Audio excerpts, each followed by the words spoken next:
Hello everyone, welcome to another vlog. So நான் ஷால்சன். So இன்றைக்கி நான் எங்கே இருக்கேன்னு பார்த்தீங்கன்னா சோழிநல்லூரில் சோழிநல்லூரில் ஒயமாரில் தி ஃபார்ம் சொல்லிட்டு ரெஸ்டாரண்ட்டுக்கு பேக் சைடில். ஸோ இன்றைக்கி ஆக்சுவலாக வந்து கேடிஎம் அவங்களோட அட்வென்ச்சர் சீரிஸ் பைக்ஸ் வந்து டெஸ்ட் ட்ரைவ் பண்ணுறதுக்காக ஒரு ஈவெண்ட் கண்டக்ட் பண்ணியிருக்காங்க. ஸோ சேனலுக்கு ஃபஸ்ட் டைம் வந்திருக்கீங்கன்னா மறக்காம நம்ம சேனலை சப்ஸ்கிரைப் பண்ணுங்கள். இந்த மாதிரியான ஒரு சின்ன சேனலுக்கு நீங்கள் கொடுக்குற likes and share and support ரொம்பவே முக்கியம். Bikes review travelogue shorts vlog மறக்காம ஃபாலோ பண்ணுங்கள். Without taking much of time வாங்க வீடியோக்குள்ளே போகலாம். ஸோ அட்வென்ச்சர் சீரீஸில் வந்து கேடிஎம் அட்வென்ச்சர் 390 ஒரு பெரிய ஒரு எதிர்பார்ப்பை மார்க்கெட்டில் உண்டாக்கியிருக்கு. நம்ம சேனலில் வந்துட்டு பெஸ்ட்டு அட்வென்ச்சர் டூரர் ஆஃப் ரோடுக்கு அப்படின்னு சொல்லிட்டு என்னென்ன பைக்ஸுங்கிறத ஒரு டீட்டெயிலான ரிவ்யூ போட்டிருக்கோம். மறக்காமல் அந்த வீடியோவும் செக் பண்ணிக்கோங்க. அந்த வரிசையில் அட்வென்ச்சர் சீரீஸில் வந்து ஒன் ஆஃப் த பிக்கெஸ்ட் அப்கிரேடாக வந்து இந்த 390 அட்வென்ச்சரை நம்ம பார்க்கலாம். சும்மா வெறும் காஸ்மெட்டிக் சேஞ்சஸ் மட்டுமே கொடுக்காம வண்டியில் வந்துட்டு நிறையா விஷயத்தை வந்து லோட் பண்ணியிருக்காங்க. பட் வண்டியோட லுக்குமே வந்து பார்த்திங்கன்னா கம்ப்ளீட்லி டிஃப்ரெண்ட்டாக இருக்குது கம்பேர்ட் டு ப்ரீவியஸ் வெர்ஷன். அப்புறம் ஹெட்லாம்ப்லேருந்து டேங்க் டிசைனு, டெய்லு, சஸ்பென்ஷனு டோட்டலாகவே பார்த்திங்கன்னா வந்து டிஃப்ரெண்ட்டாக இருக்குது. இந்த ஸ்பெக்கை பொறுத்த வரைக்கும் பார்த்தீங்கன்னா 398 CC, 45 PHP, 13 litres tank capacity, 28 km/லிட்டர், 182 KG, 830 தான் வந்து சீட் ஹைட்டு. இதெல்லாம் தான் வந்து இந்த வண்டியோட மெயினான ஒரு ஹைலைட்டாக பார்க்கப்படுது. ஏற்கனவே கேடிஎம் அட்வென்ச்சர் 390 யூஸ் பண்ணிட்டு இருந்தவங்களுக்கு இது ஒரு டெஃபினட்டாக வந்து ஒரு பக்காவான ஒரு அப்கிரேடாக இருக்கும். இதோட எர்கனாமிக்ஸ்லேருந்து உங்களுக்கு TFT display with different riding modes அது இதுன்னு சொல்லிட்டு ஏகப்பட்ட ஃபீச்சர்ஸ் லோட் பண்ணியிருக்காங்க. 2 வெர்ஷன் விட்ருக்காங்க. ஒன்று அட்வென்ச்சர் எக்ஸ், இன்னொன்று அட்வென்ச்சர். வந்து பார்த்திங்கன்னா இன்டீரியர் சொல்லிட்டு இன்னொரு மாடலும் வருது. ப்ரைஸ் ரேஞ்சஸ் பார்த்திங்கன்னா வந்துட்டு 4 lakhலேருந்து 4.3, 4.4 வரைக்கும் வருது.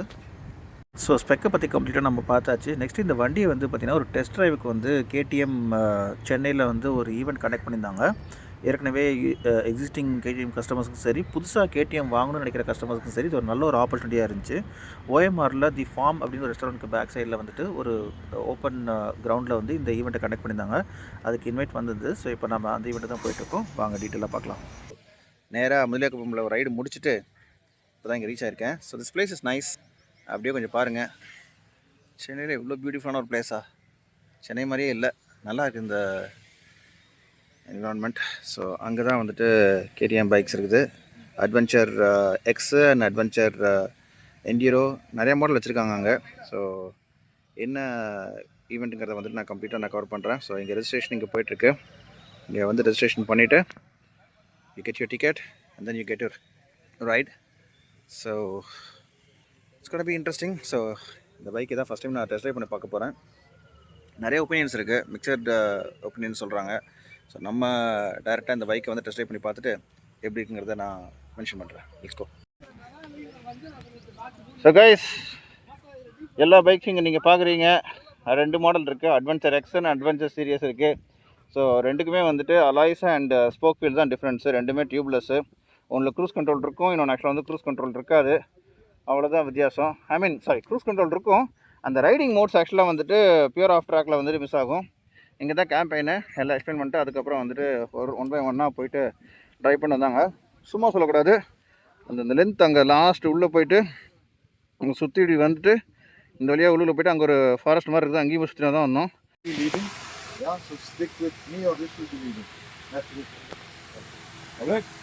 So one of us will be leading you guys. We're going 3 or 4 at a time, and one of you can start with 4 bikes. Okay. So ஒரு இனிஷியல் ப்ரீஃபிங் ஒன்று கொடுத்தாங்க. கேடிஎம் இந்த அட்வென்ச்சர் பைக்கை பற்றின ஒரு short description explaining about the futures, என்னென்னலாம் features இருக்குது, பழைய பைக்குக்கும் இந்த பைக்கும் உள்ள கம்பேரிசன் ஆக்சுவலாக வந்து கிளியராக எக்ஸ்பிளைன் பண்ணாங்க. அதுக்கப்புறம் இன்றைக்கி என்ன இந்த ட்ரையலில் நம்ம எப்படி நம்ம ட்ரைவ் பண்ண போகிறோம், what are the safety measures like that we should follow அப்படிங்கிறத பற்றி கிளியராக எக்ஸ்பிளைன் பண்ணாங்க. I think 3 to 4 bikes இருக்குது. One marshal will lead and the other riders should follow. கேர்ஃபுல்லாக ஓட்டணும் அப்படிங்கிறத பற்றி எல்லாம் எக்ஸ்பிளைன் பண்ணாங்க. For my turn, once I get my turn நம்ம ஜஸ்ட் ட்ரைவ் பண்ணிவிட்டு இதோட எக்ஸ்பீரியன்ஸ் எப்படிங்கிறத நான் ஷேர் பண்ணுறேன். ஸோ வண்டியோட சீட் பொசிஷன் வந்துட்டு 830 mm தான். அண்ட் மோரோவர் வந்து 182 kgங்கிறது ரொம்பவே கம்மியான ஒரு விஷயம். ஸோ ப்ரீவியஸ் ஜென்ரேஷனோட இந்த ஜென்ரேஷனோட அட்வென்ச்சர் 390 வந்து கொஞ்சம் ஹெவியாக இருக்கும் அப்படின்னு எதிர்பார்த்தோம். பட் ரொம்பவே லைட் வெயிட்டடாக இருந்துச்சு. என்னோடய ஹைட் பார்த்தீங்கன்னா உங்களுக்கு 5.5 வரும். ஸோ அந்த ஹைட்டுக்கே என்னால் வந்து பேலன்ஸ் பண்ணி நிற்க முடிஞ்சிச்சு. ப்ளஸ் ஹேண்டில் பண்ணுறக்கும் வந்துட்டு ரொம்ப அஜயலாக இருந்துச்சு. ஸோ பொதுவாக அட்வென்ச்சர் பைக்குக்கு வந்துட்டு வெயிட் அண்ட் ஹைட்டு வந்து பார்த்திங்கன்னா ரொம்பவே முக்கியம். ஏன்னா நீங்கள் ஓட்டக்கூடிய இந்த பைக்ஸ்லாம் வந்துட்டு பேலன்ஸ் பண்ண முடியல அப்படின்னா வந்துட்டு கீழே கிராஷ் ஆக சான்ஸ் இருக்குது. So that's why. ஸோ நம்ம டர்ன் வந்துருச்சு. இப்போ நம்ம அந்த பைக்கு போயிட்டு நம்ம டெஸ்ட் ட்ரைவ் பண்ண போகிறோம். Let's go.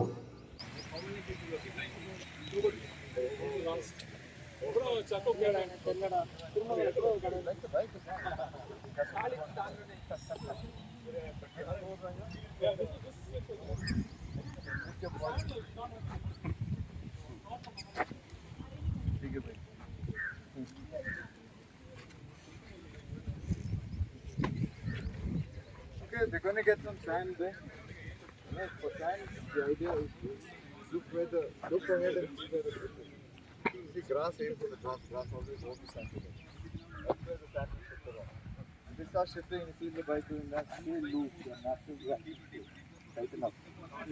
Stay loose. Let the bike flap around, but look where you want to go. Look ahead. Okay, and keep your momentum. Not speed. Okay, let's go. Okay guys, yeah so நமக்கு ஆக்சுவலாக வந்துட்டு alloys இருக்கிற இந்த variant வந்துருக்குது.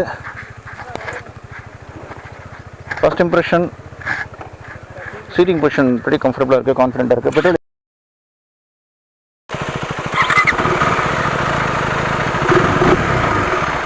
வந்து த்ராட்டிலோட அந்த ஸ்விங்கே ஆக்சுவலாக வந்துட்டு ரொம்ப ஃப்ரீயாக இருக்குது. சீட்டிங் பொசிஷன் அப்ரைட், நல்ல விசிபிலிட்டி இருக்குது. என்னோடய ஹைட் ஆக்சுவலாக வந்துட்டு ஒரு 165 இருப்பேன்னு நினைக்கிறேன். என்னால் 2 டோஸுமே கீழே வைக்க முடியுது. வண்டியோட ஹைட் பார்த்திங்கன்னா வந்துட்டு 825, 830, somewhere around that. Yes, we're on. Come on the last.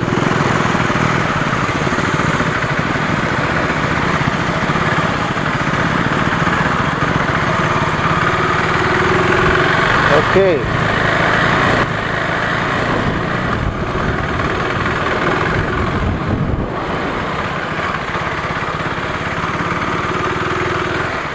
Seriously அந்த ஃப்ரண்ட்டில் இருக்கிற அந்த வைசர் ஆக்சுவலாக வந்து இப்போ நான் ஸ்லோவாக ஓட்டினா ரிஸ்க் தான். அதனால் எந்திரிச்சு கொஞ்சம் ஃபாஸ்ட்டாக ஓட்டினேன். ஓ.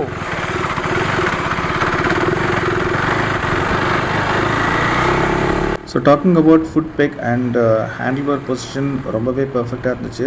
பீட் ஃபார் டால் ரைடர்ஸ் இல்லாட்டி ஷார்ட் ரைடர்ஸ் 2 பேருக்குமே வந்துட்டு கன்வீனியண்ட்டாக இருக்கும்னு நான் நம்புகிறேன். ஹேண்டில் பார் வைடாக இருந்தனால வந்துட்டு உங்களுக்கு வளைச்சி ஓட்டுறதுக்கும் ரொம்ப கன்வீனியண்ட்டாக இருந்துச்சு. டிஸ்அட்வான்டேஜஸாக நான் பார்க்குறது வந்துட்டு அந்த நக்கிள் கார்டு தான். அது பிளாஸ்டிக்கில் கொடுத்துருக்காங்க, கொஞ்சம் ஹெவி மெட்டலில் கொடுத்துருந்தா நல்லா இருக்கும்னு தோணுது. அதே மாதிரி வந்து ஃப்ரண்ட் டு வைசரும் வந்து அட்ஜஸ்டபிள் டைப்பில் கொடுத்துருந்தாங்கன்னா இன்னும் ஈஸியாக இருந்திருக்கும். பீட் ஹைவேஸில் போகும்போது உங்களுக்கு மேலே தூக்கிக்கலாம், மற்றபடி நீங்கள் ஆஃப் ரோடில் போகும்போது கொஞ்சம் இறக்கி ஓட்டலாம். So that you will get more visibility. Maybe ஃபியூச்சரில் அந்த மாதிரி ஒரு அட்ஜஸ்டபிள் டைப் கொண்டாங்கன்னா இன்னும் நல்லா இருந்திருக்கும். The sand is like a bit scary. Keep the bike even on turns and go wide and turn. Okay.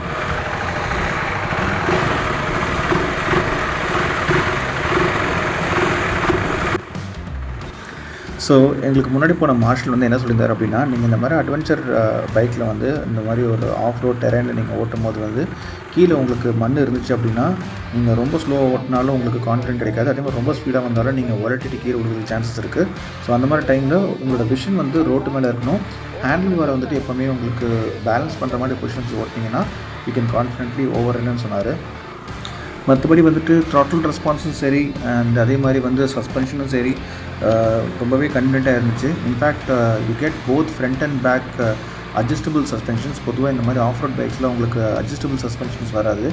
So இந்த அட்ஜஸ்டபிள் சஸ்பென்ஷன் கொடுத்துக்கிறது பார்த்திங்கன்னா உங்களோட ரோட் கண்டிஷன்ஸ்க்கு ஏற்ற மாதிரி நீங்கள் ஆக்சுவலாக வந்துட்டு ஹார்டாகவோ இல்லை சாஃப்டாகவோ இல்லை ரொம்ப ஸ்டிஃபாகவோ நீங்கள் ஆக்சுவலாக வந்து மாற்றிக்கலாம். மொத்த ட்ராக்லேயே வந்துட்டு இந்த ஒரே ஒரு ஃபேஸ் மட்டும்தான் வந்து கொஞ்சம் ஒரு ஸ்ட்ரைட்டாக கொஞ்சம் ஆக்சிலேஷன் கொடுத்து ஓட்டுற மாதிரி கிடச்சிது.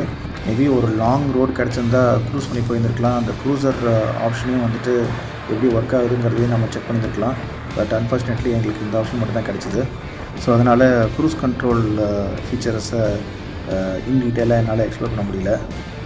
மற்றபடி இந்த மாதிரியான ஷார்ட் பம்ப்ஸ்லாம் வந்துட்டு ஐ வாஸ் ஹேவிங் ஃபன். கரெக்டான பொசிஷனில் வச்சு ஓட்டும் போது எனக்கு கான்ஃபிடென்ட்டாக இருந்துச்சு. Except for this pump. இந்த பம்பில் வந்து கீழே விழுந்தோன்னா நான் பயந்துட்டேன்.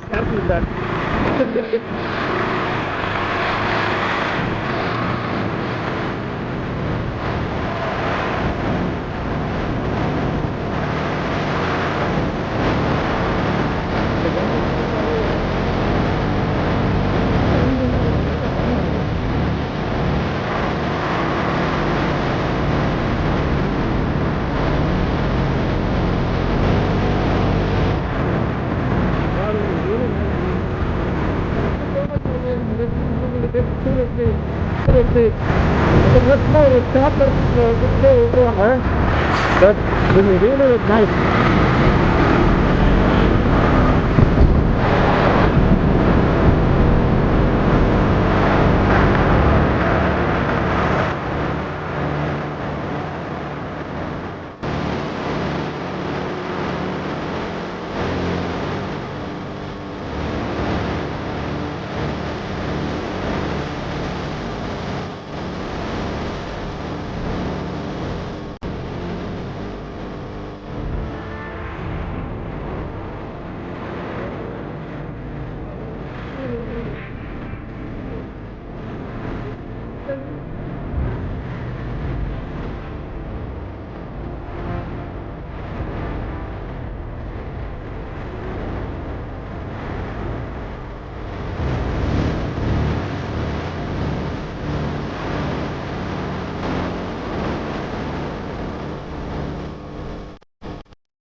Definitely one hand up. Most important thing is like it's not about the bike. You have to ride in the right platform, and I think like I made it. Oh. I got both experience of riding the bike as well as riding in the right platform. I think kudos to you, sir. Thank you so much. Thank you so much. Thank you so much. You have to keep one thing in mind. இந்த மாதிரியான ஒரு trial events நீங்கள் ஓட்டும் போது வந்துட்டு first விஷயம் என்னென்னா normal பிளாட்ஃபார்மில் ஓட்டும் போது உங்களுக்கு பெருசாக எந்த ஒரு பயமும் இருக்காது. ஆனால் நீங்கள் அந்த சாண்டெல்லாம் ஓட்டும் போது வந்துட்டு ஸ்லோவாக போனாலும் தப்பு, ரொம்ப ஃபாஸ்ட்டாக போனாலும் தப்பு. அதனால் ஆவரேஜ் ஸ்பீடை மெயின்டைன் பண்ணிட்டு போகணும். உங்களோட கண் ஆக்சுவலாக வந்துட்டு எப்போவுமே வந்து கீழே ரோடை பார்த்துருந்துச்சுன்னா நீங்கள் உழப்ப சான்ஸ் உண்டு. கிளியராக ரோட்டை பார்த்துட்டு ஹேண்ட் பார் மட்டும் நீங்கள் பேலன்ஸ் பண்ணிட்டு போனால் கிளியராக ஆக்சுவலாக வந்து கிராஸ் ஆக முடிஞ்சு ஒன்று. ரெண்டாவது பம்ப் வரும்போது ஆக்சுவலாக வந்துட்டு ஒரு மினிமம் ஸ்பீடை மெயின்டைன் பண்ணிட்டு கரெக்டாக வந்து handle bar position and foot peg position வைக்கும்போது வந்துட்டு யூ ஓன்ட் கிராஷ். ஸோ அந்த கிராஷ் ஆகிற சிச்சுவேஷன் எனக்கு வந்துச்சு. ஆக்சுவலாக நான் பயந்துட்டே இருந்தேன். நான் அந்த சாண்டை கிராஸ் ஆகும்போது எனக்கு ஒரு மாதிரி உலட்டுச்சு, கீழே விழுந்துடணும் பயமாக இருந்துச்சு. பட் அதுவே நான் சேவ் ஆகிட்டேன். அதே மாதிரி அந்த பம்பும் ஆக்சுவலாக வந்துட்டு ஒரு சின்ன மீனிங் ஒரு கட்டெல்லாம் போட்டு ஒரு பம்ப் இருந்துச்சு. நார்மல் இந்த மண்ணில் நீங்கள் ஜம்ப் பண்ணுறது அது வேறு. பட் அந்த கட்டை ஆக்சுவலாக வந்துட்டு நீங்கள் லேண்ட் ப்ராப்பராக உள்ள அப்படின்னா வந்து கீழே விழுந்துடும். எனக்கு என்ன பயம்னா புது வண்டி கீழே போட்டுருவோன்னு ஒரு பயம் எனக்கு. டெஸ்ட் ட்ரைவ் பண்ண வேண்டிய இடத்துல கடைசியில் நீ தான் இந்த வண்டி வாங்கன்னு சொல்கிறேன்னா என்ன பண்ணுறது? அதனால் நான் பயந்துட்டே ஓட்டினேன். பட் அதுக்கப்புறம் ஆக்சுவலாக வந்து நான் ரியலைஸ் பண்ணேன் என்னோட ஃபுட் பேக் பொசிஷனும் ஸ்டாண்டிங் பொசிஷனும் ப்ராப்பராக இருந்துச்சு அப்படின்னா அந்த எல்லா பம்ப்லையும் என்னால் ஈஸியாக கிராஸ் ஆகிற மாதிரி இருந்துச்சு. But I was able to confidently cross through all that. And most important இந்த ட்ராக்கு அவங்க மீனிங் இந்த இடம் சூஸ் பண்ணதாகட்டும் இல்லை இந்த ட்ராக்கு அண்ட் ஒரு ஷார்ட் டிஸ்டன்ஸ் சும்மா கொடுத்து ரவுண்டு சுற்றி வந்துட்டு இதை டெஸ்ட் ட்ரைவ் முடிஞ்சு அப்படின்னு சொல்ல விடாமல் நல்லா கம்ப்ளீட் இது கொண்டு போனாங்க. ஸோ அதுக்கு கேடிஎம்க்கு ரொம்ப பெரிய thanks. So should definitely like no experience this guys. Thank you so much. So என்னோடய ஃபைனல் வேர்டிட் என்ன அப்படின்னா, இந்த வண்டி கேடிஎம் அட்வென்ச்சர் 390 யாருக்கெல்லாம் செட் ஆகும்? ரொம்ப நாள் லாங் டூரிங் போயிட்டு இருந்திருக்கவங்க, இல்லை லோக்கலில் அட்வென்ச்சர் ஆஃப் ரோடிங் எல்லாம் பண்ணியிருக்கவங்களுக்கு இந்த பைக் ஒரு நல்ல ஒரு அப்கிரேடு. ஃபஸ்ட்டு ஒரு ஆஃப் ரோட் பைக் வாங்குறீங்க அப்படின்னாலும் இது ஒரு நல்ல ஆப்ஷன் தான். ஏன்னா இதில் க்ரூஸ் கண்ட்ரோல், அட்ஜஸ்டபிள் சஸ்பென்ஷன், அப்புறம் உங்களுக்கு வண்டியோட வெயிட்டும் கம்மியாக இருக்குது. ப்ளஸ் ப்ரைஸ் மட்டும் ஒரு 3 to 4 lakh வருது. But it is a good choice for a beginner. இந்த பைக்கை நீங்கள் சிட்டிக்குள்ளேயும் ஓட்டிக்கலாம், ஹைவேஸில் லாங் டூரிங்கும் பண்ணிக்கலாம், ப்ளஸ் ஆஃப் ரோட் அட்வென்ச்சர்ஸும் பண்ணலாம். இதை தவிர இந்த வண்டியை பற்றின டவுட்ஸ் உங்களுக்கு எதாவது இருந்துச்சு அப்படின்னா மறக்காமல் கமெண்ட் செக்ஷனில் மென்ஷன் பண்ணுங்கள். ஸோ முடிஞ்சு ரொம்ப வெயில் ஜாஸ்தியாக இருக்குது. So I need to like back off. So thank you so much for வாட்சிங். அண்ட் இன்னொரு இன்ட்ரெஸ்டிங்கான vlogல உங்கள் எல்லாத்தையும் நான் மீட் பண்ணுறேன். சேனலை மறக்காமல் சப்ஸ்கிரைப் பண்ணுங்கள், சப்போர்ட் பண்ணுங்கள். ஸோ நெக்ஸ்ட் கண்டில் உங்களை மீட் பண்ணுறேன். அண்டில் தான் ஷால்சன் சைனிங் ஆஃப். டாடா, bye. Love you all. Take care. Drive safe with helmet. Bye.